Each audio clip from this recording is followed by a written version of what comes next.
Есть целый мир существ, которые живут прямо внутри нас, часто совершенно незаметно для своего, так сказать, хозяина. Звучит, конечно, как завязка для фильма ужасов, но на самом деле для многих это реальность. Давайте сегодня заглянем в этот скрытый мир и разберемся, какие невидимые угрозы могут таиться там, где мы их меньше всего ждем. Целый зоопарк внутри. Знаете, это не просто какая-то фигура речи. Наш организм и правда может стать домом для целого сообщества незваных гостей. И это, к сожалению, совсем не метафора. Итак, первый раздел — «Опасность на тарелке». И начнем мы с самого очевидного. Где скрываются риски? Чаще всего прямо перед нами, в нашей еде. Оказывается, даже самые привычные и любимые блюда могут таить в себе очень неприятные сюрпризы. Так, знакомьтесь, аскарида. Просто на секунду вдумайтесь. Червь длиной до 30 сантиметров. 30 сантиметров, и он может годами жить в кишечнике. А попасть туда он может с самых обычных, просто плохо промытых овощей с грядки. Сочный стейк с кровью.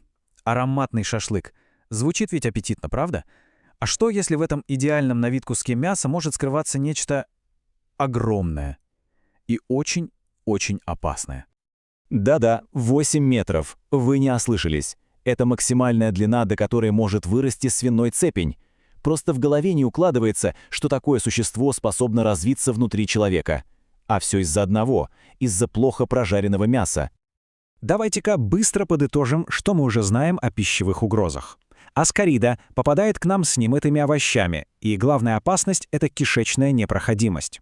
Свиной цепень из недожаренного мяса, который, как мы выяснили, может вырасти до невероятных размеров.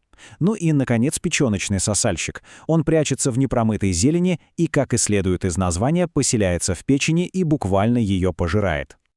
Хорошо, следующий раздел. Атака извне. Думаете, опасность подстерегает только в еде? О, как бы не так! Иногда достаточно одного единственного прикосновения или случайного глотка воды, чтобы впустить в себя незваного гостя. Вот что может быть более обыденным, чем простое рукопожатие. Но именно так, от человека к человеку, может передаваться чесоточный зудень. Это такой микроскопический клещ, который зарывается под кожу и вызывает сильнейший, просто изматывающий зуд. Представим летний день, прохладное озеро. Что может быть лучше? Но даже простое купание может обернуться с серьезными проблемами. Чем же так опасно, если случайно глотнуть немного воды? А вот и виновник — лямблии. Эти микроскопические паразиты обожают пресные водоемы. И всего один случайный глоток воды во время купания может привести к очень-очень неприятному кишечному заболеванию. Но есть и другие, не менее коварные агрессоры. Например, анкилостома. Она может проникнуть в тело прямо через кожу стоп, если пройтись босиком по земле. Это настоящий кровосос, который вгрызается в стенки кишечника и питается кровью, что приводит к анемии. А есть еще и филярии, их переносят насекомые. Эти черви могут заблокировать всю лимфатическую систему и вызвать чудовищные отеки, то, что называют слоновой болезнью. Третий раздел. И я бы назвал его «кошмарные сценарии». А теперь, как говорится, пристегнитесь. Мы переходим к паразитам, которые будто сошли со страниц сценария самого жуткого фильма ужасов. Истории о них звучат как выдумка, но, к сожалению, это стопроцентная реальность. Просто попробуйте на секунду представить это ощущение, когда что-то движется, и не где-нибудь, а в собственном глазу. Имя этому кошмару — ло-лола, или глазной червь. Переносится он через укусы слепней, и самое жуткое — его перемещение можно увидеть невооруженным глазом. Представляете, он ползет прямо под оболочкой глазного яблока. Но есть паразиты, которые идут еще дальше. Им мало просто вредить телу. Они способны влиять на разум, на наше поведение. А вот это действительно поразительно. Таксоплазма. Источник заражения — контакт с фекалиями домашних кошек.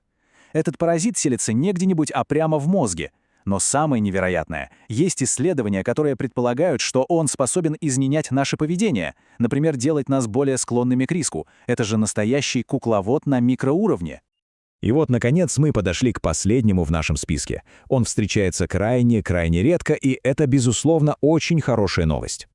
Потому что встреча с ним почти всегда, в 100% случаев, означает смерть. Это не просто паразит, это абсолютный хищник на микроуровне. Неглерия фоулера, больше известная как поедающая мозг амеба. Она проникает в организм через нос во время купания в теплых пресных водоемах. И хотя случаи заражения, повторюсь, крайне редки, исход почти всегда летальный. Пугающее напоминание о том, какие опасности может скрыть этот невидимый мир. После всех этих ужасов, конечно, может показаться, что мир просто кишит опасностями. Но слушайте, не стоит впадать в панику. Защита существует, и она, на удивление, очень и очень проста. Так что же конкретно можно сделать, чтобы свести все эти риски к минимуму и оставаться в безопасности? На самом деле все сводится к 3 фундаментальным правилам. Первое – всегда тщательно мыть руки. Второе – мыть абсолютно все продукты – овощи, фрукты, зелень, без исключений. И третье, как мы уже поняли, готовить мясо до полной безопасной прожарки. Эти 3 простейших шага – главный и самый надежный барьер на пути большинства паразитов. Ну вот, теперь, когда все предупреждения прозвучали, что изменится? Станет ли мытье ук чуть более осознанным, а приготовление пищи чуть более внимательным? Это, пожалуй, вопрос, над которым каждому из нас стоит задуматься.